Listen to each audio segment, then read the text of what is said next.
Thank you. My name is Tim Ryan. I was a congressman from Ohio for 20 years, so I'm a recovering congressman. And I lived in Ohio my whole life, and the title here for my talk for the next few minutes is Dispatches from Ohio, or Dispatches from the Heartland. And I think it's important for us as we look at the context of our current economy and how it's landing in the Midwest, in a place like Ohio. I think it's important for us to understand kind of the history of Ohio. And Ohio has traditionally been, in the history of the industrial age, really at the epicenter of economic growth and economic development, from energy to manufacturing to aerospace to the auto industry. Many times when I come to New York, I think about the fact that steel made in Ohio is in the buildings in these skyscrapers here in New York. We had a very integrated economy, a robust manufacturing base. When you look at Ohio, you know the towns, you've heard of them before. Glass was made in Toledo. Rubber was made in Akron. Akron was the rubber capital of the world. Steel was made in Cleveland and Youngstown, all down the Ohio River, because we had coal and we had kind of the natural resources necessary to both make the steel, but also to ship the steel down the Ohio River or up through the Great Lakes. Then the auto industry. History of the big three being very prominent, not just the big three, but the supply chains. Ohio was always on the cutting edge of the next generation of manufacturing, the next generation of products. And through globalization and automation, we saw a deindustrialization of much of Ohio. Right after NAFTA, we literally saw companies move their factories from where I'm from, in Warren, Ohio, Niles, Ohio, Youngstown, Ohio, literally close their factories down, move them right over the border in Mexico, and ship the product back. We would have workers from Warren, Ohio, and you wonder why people are a little angry and people vote certain ways and they don't quite understand what's happening in the world.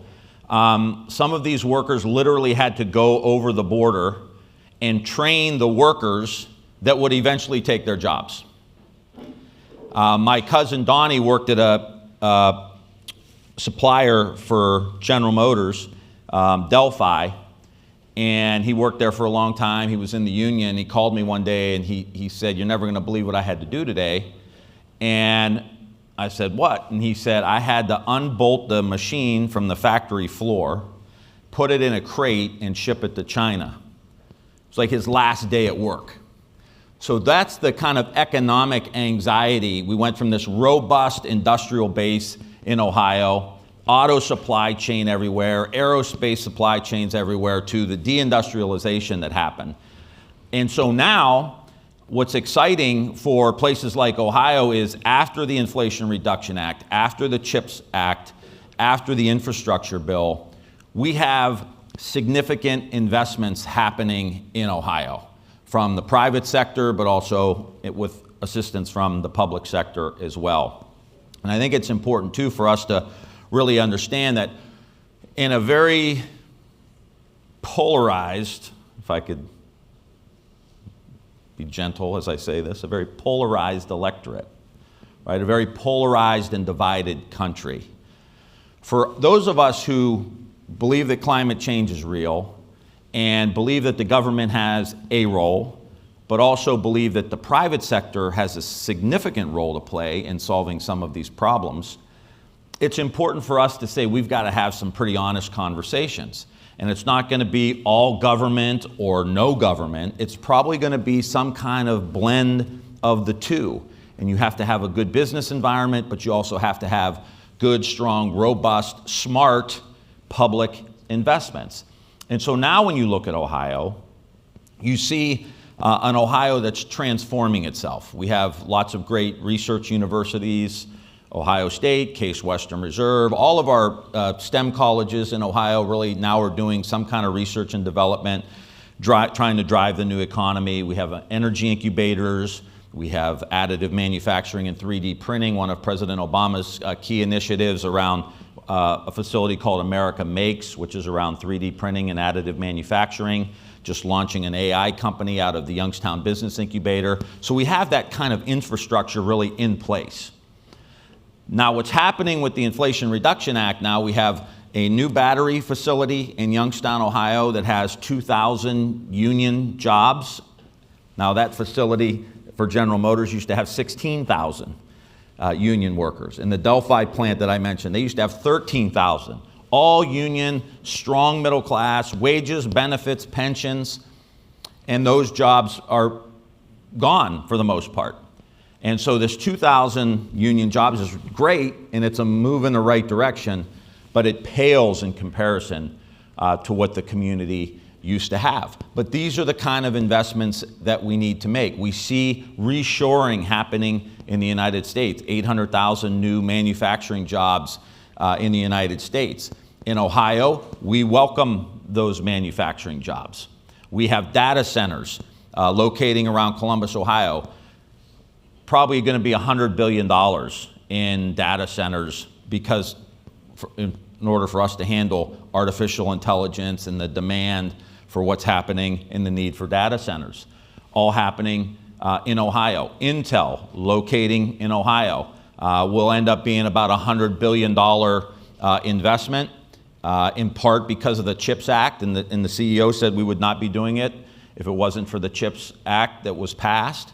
And that's going to be thousands of jobs, average wage $150,000 a year. Now that may not mean a lot in New York City, but in rural Ohio, Columbus, Ohio, for someone who can just get trained without a college degree, be on the fab floor, that's a hell of a living. That's a hell of a living.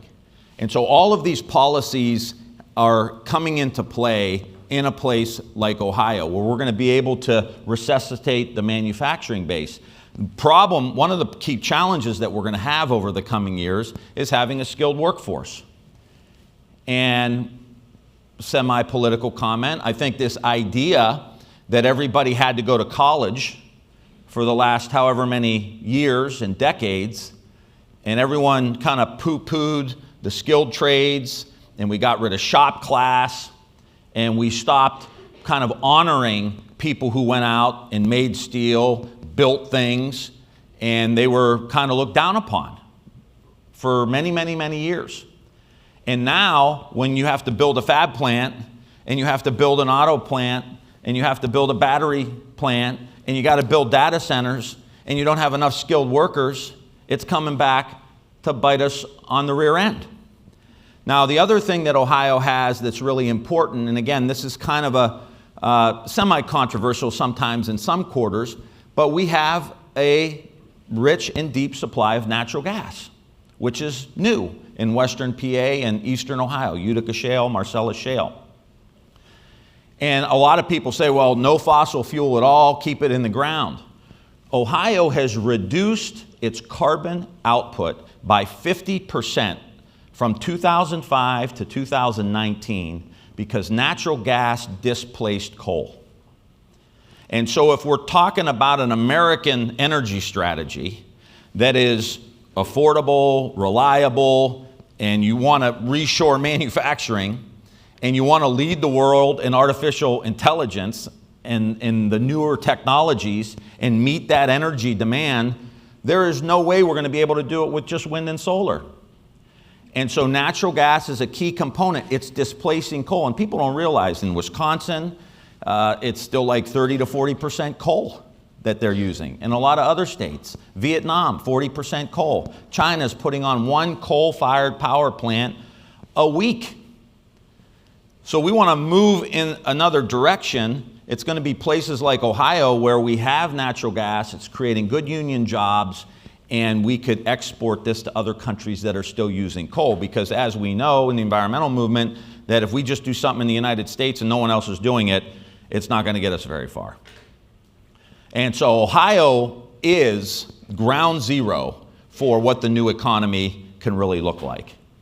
And when you look at what's happening in Columbus, Ohio, when you look at the outskirts of Columbus, Ohio, it's a great environment. We have many universities producing the kind of STEM graduates that we need. And we're now trying to get busy, getting focused on what we can do to get young people involved in the skilled trades. Ohio's been a great state. It's contributed a lot to this country. Astronauts, aerospace, in the military. We have a few presidents that have come from Ohio over the years.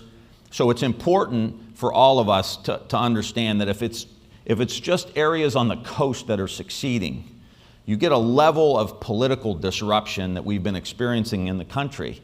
And I understand, I think most of us do. Like if you're that guy who had to go to Mexico and train a worker who's gonna take your job, and you lost a job making 40 bucks an hour back in the day, and you had to go become a Walmart greeter or go to Sam's Club, that's a significant economic shock to communities like ours. And so that's why we've got to pass on all this hot political rhetoric and really sit down and say, okay, what does the corporate tax rate need to look like? What are the investments? How do we reinvent government? Because we are spending a ton of money on a lot of things and we're not getting anywhere close to the results that we need to be getting in healthcare and all the rest. Education, skills. We're throwing hundreds and hundreds of billions of dollars, as we should, and it should be a priority. And I think what upsets most taxpayers is we're not getting the results we want. Right? I don't mind how many times you hear people, I don't mind paying taxes, but I don't want to just throw it down a black hole and we have a skills gap, we have a digital divide, we have an unhealthy population. What are we going to do differently? And so we're hoping in Ohio and some of the innovations that we have that we're going to usher in an era of reform. I'll tell you one last quick story about somebody who's not from Ohio. Muhammad Ali, and there's this great story about Muhammad Ali when he was done boxing. And he lived in Louisville, Kentucky, just over the river. And he's walking down the street and he has a guy that comes up to him and he says, "Hey, champ, good to meet you." And he introduced himself and champ says, "Good to meet you." And he had that high-pitched voice. He said, "Hey, good to meet you." He says, "I saw you fight back in the day." And he says, "Oh yeah." He says, "Yeah, it was a great fight." He said, "But you got knocked down in the third round." And the guy said, "You got knocked down in the third round." And the champ said, "It wasn't my fight." And the guy said, "No, champ, I love you, but it was your fight. I was there, I was a kid, never forget it my whole life, but you got knocked down in the third round." He said, "It wasn't my fight." He said, "Champ, my dad took me. It was like father-son event. I'll never forget being at your fight, but you got knocked down in the third round." And he says, "Couldn't have been my fight, because I ain't ever been knocked down. I'm either up or I'm getting up." And I think Ohio, workers, our economy, we've never, ever been knocked down. We're either up or we're getting up. And right now, Ohio, thanks to a lot of these initiatives and the investments and the help of the private sector, Ohio's getting up. Thank you so much.